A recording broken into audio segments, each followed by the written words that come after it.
The three most important values and aspects in a company that I really enjoy working with are probably integrity, accountability, and teamwork. I find if you have all of those three things and everyone in the company or organization is working towards those shared kind of goals and values, it just makes coming into work a lot nicer of an experience. The best manager that I ever had really trusted everyone in the team. They had a strong focus on putting people who worked well together, and they encouraged growth and just like personal development, even if sometimes that meant that that person wasn't going to stay in that role for very long, like they might move somewhere else in the company. The supervisor that I'm speaking of, like, greatly encouraged, like, if you enjoy doing something but it's not in your job description but you see someone else doing it, just let me know. And I thought that was great. It just made for like high morale for the whole team.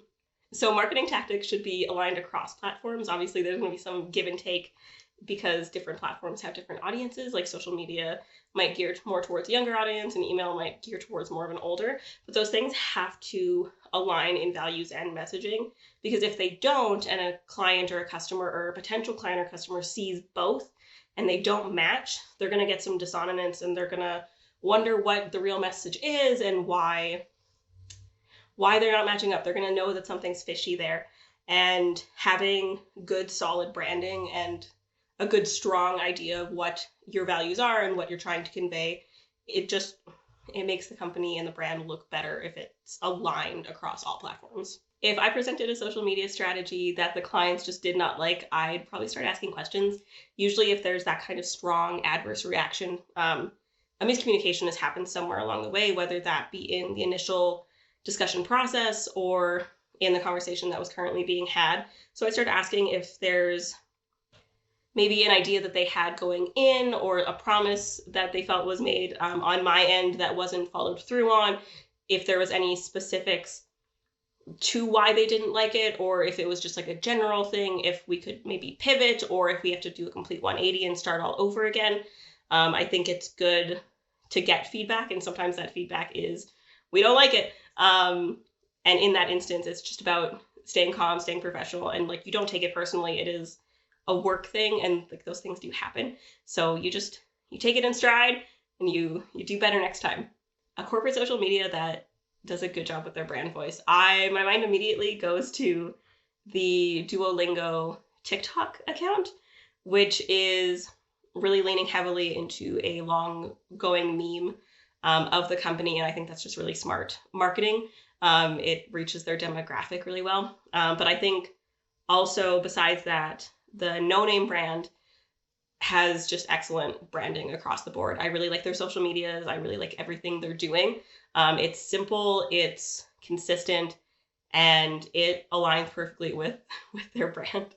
I play Dungeons and Dragons in my free time, which is a team. It's all about collaboration and working together and playing off strengths and weaknesses.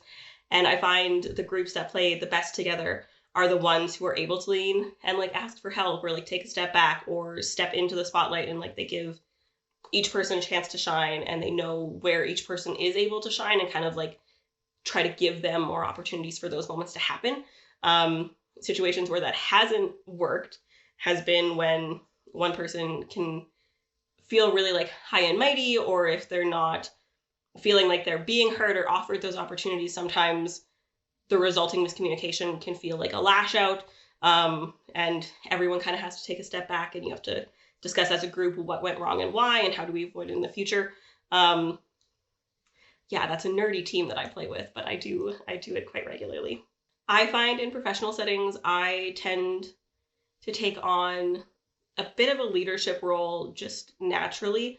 Obviously, at first when I'm meeting new people, that's not always the case, because I like to see how everyone works together and where I fit in best in that group. But I find myself often pitching ideas, making sure that everyone's feeling heard. If someone or something has gone kind of like off left field, I'm usually the one stepping in to go, hey, let's take a moment, figure out what went wrong.